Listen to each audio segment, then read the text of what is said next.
Hey, and welcome to another awesome episode of I Know Jax. I'm Joe Talentino. It's fall in Jacksonville. And you know how I know that? We just had fall equinox this week, and with that, I'm officially declaring that fall has arrived. So in this week's episode, we're going to talk about Oktoberfest because the month of October begins this week. It's also fall festival season, and we'll talk more about that too. I love this time of year because of the fall seasonal beers, even though I'm not really a big fan of pumpkin, because in October, everything turns pumpkin flavor. It's weird. Couldn't we have picked something else like apples or cranberries? I wouldn't have had a problem with that at all. But pumpkin, not my favorite. But orange is my favorite color, and in October, orange is the new black. But first of all, we're going to talk about German cuisine. Now, I have to say, despite the fact that I lived in Europe for a few years, I'm not really familiar with German cuisine at all, so I was excited to go to the German Schnitzel Haus and see what they had to offer.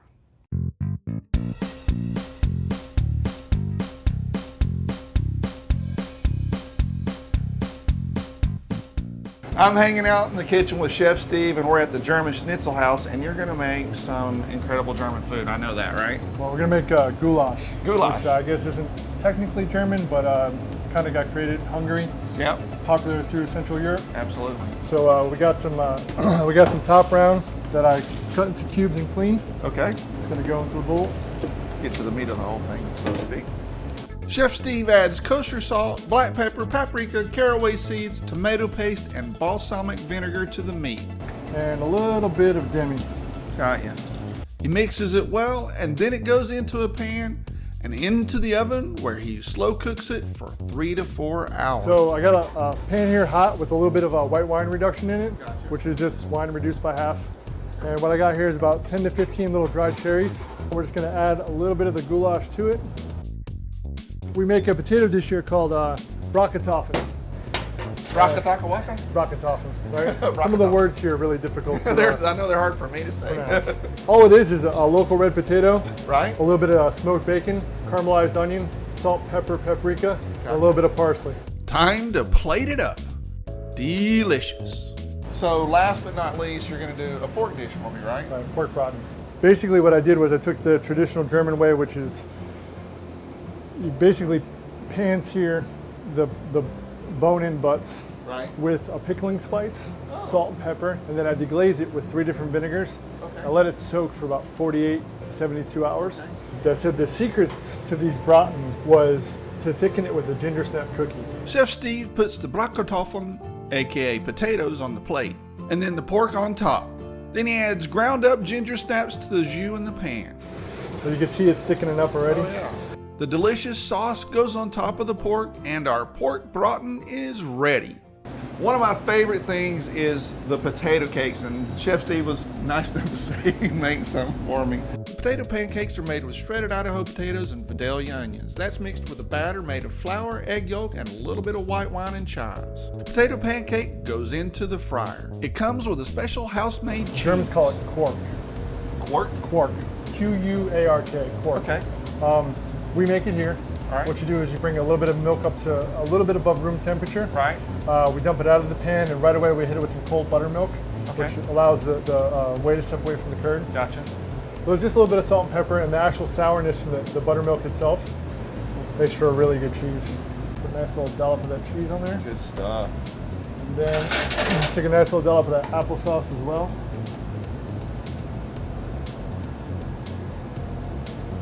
As a final touch, chives for decoration. Chef Steve was nice enough to make all this great food for us back in the kitchen. We got the goulash and the pork braten and of course the potato pancakes, but he added a thing called Bienenstitz, which has honey in it. I think it means bee sting in German. My German's not good, I am from Georgia. And of course we got beer and pretzels, which you can't go to a German restaurant without having that. I look forward to seeing you guys out here at the German Schnitzel Haus. Prost. Not everyone likes to drink beer, and Germany produces quite a bit of great quality wine as well. And that's what we're going to talk about next.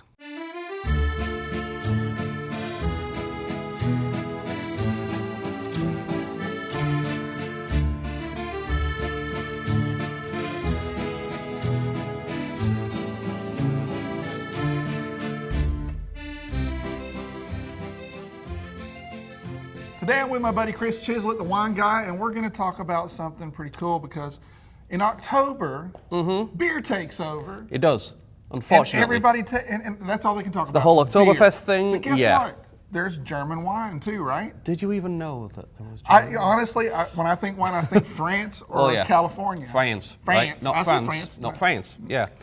I don't speak French.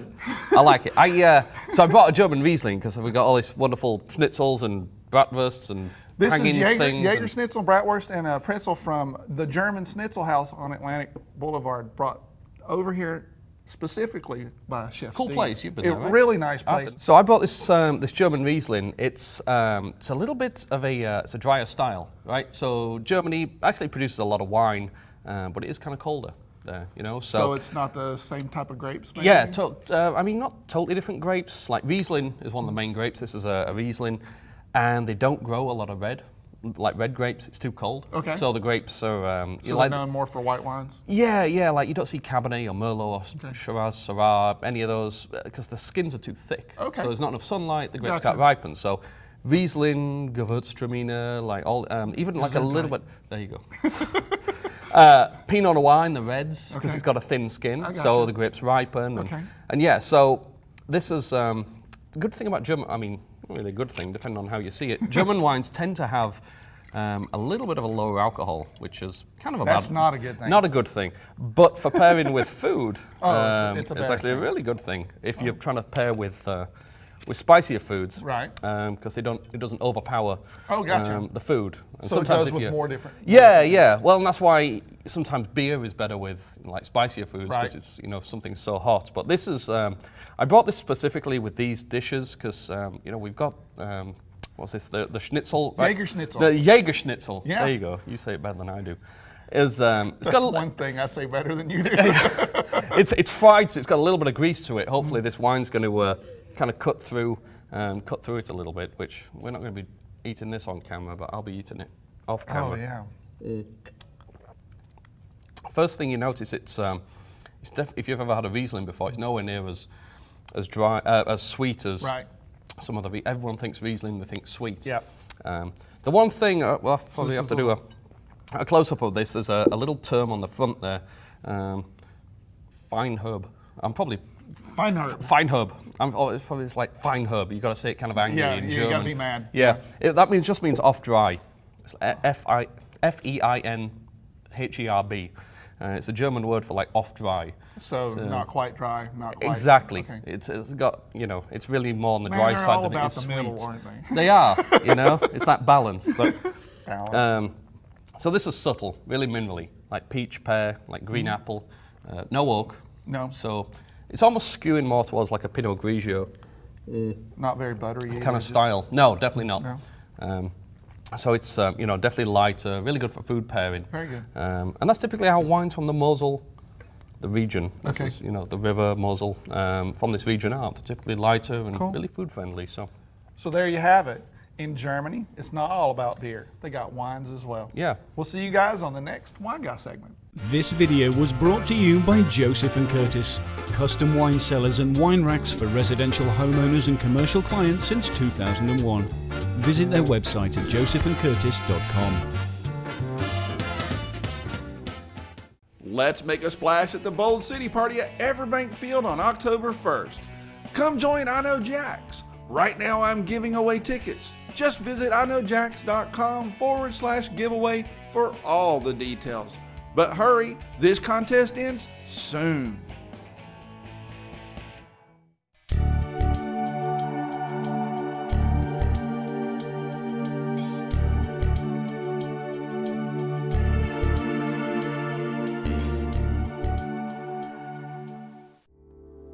Now it's time for a visit to Ciro's, a Prohibition-themed restaurant with great cocktails. Heck, you even need a password to get into this South Tampa speakeasy.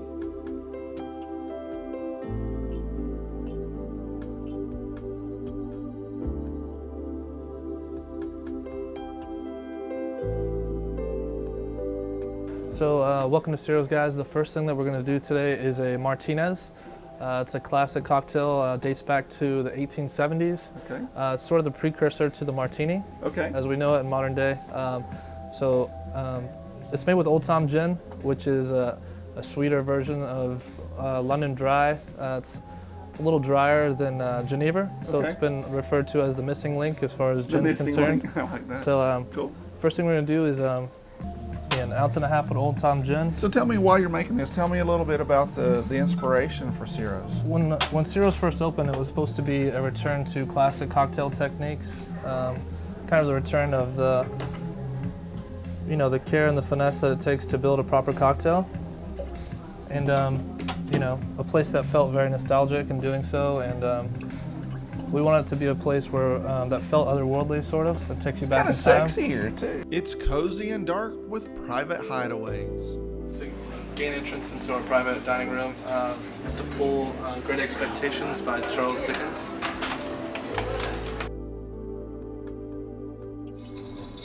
So the key to diluting a cocktail is that you want to add just the proper amount of water without over diluting it. You don't want to shake any cocktail that does not have citrus, because then you're doing what we refer to as bruising the liquor. And then we're going to finish this off with a nice lemon twist. So the oils from the lemon will give it a nice sharpness to it. Okay. So an otherwise pretty rounded out cocktail. I love the smell of that. So what are we going to do next? So the next thing we'll do for you guys, we'll go ahead and do our version of a Mai Tai. Okay. We do a barrel-aged Mai Tai here at Ciro's. Barrel aged, that's cool. Yeah, it is very cool. So what we do is we... Sounds like a lot of time is going into all these things, man. Yeah, it is. So It's all not something you just yeah, snap your fingers and it's absolutely. done. There's definitely a lot that goes into a cocktail program that we take a lot of pride in. So all the things that go into the Mai Tai, the orgeat, the demerara syrup and stuff like that, we make in-house. All the syrups that we use here at Ciro's for the cocktails, we do make in-house. We age it for 6 weeks in American oak. Cool. We then remove it, we bottle it, and then when we get one that we want to make, we Right. just add the citrus to the shaker. A classic Mai Tai is going to consist of a few things. So one's going to be orgeat, which is an almond syrup. Right? So we make a milk out of it. We sweeten it with demerara syrup, which we also make in-house. Okay. I get some rose water, some orange blossom water. Gets a little bit of macadamia nut liqueur, Right. a little bit of rum in there.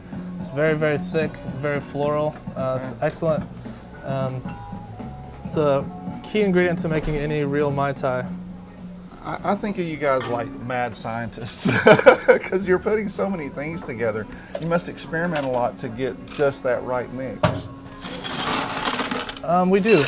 Certainly, the antithesis of a good cocktail is everything is in balance. So layering flavors, making sure everything's in balance is very much like creating a flawless dish in the kitchen.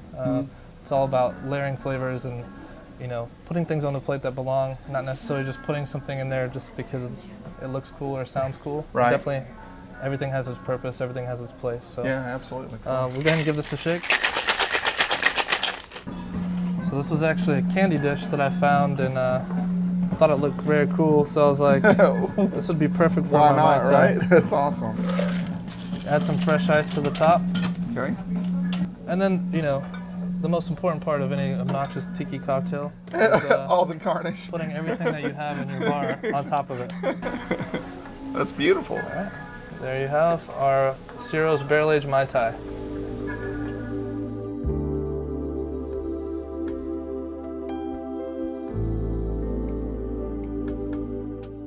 That's it for today. I'll be back next weekend.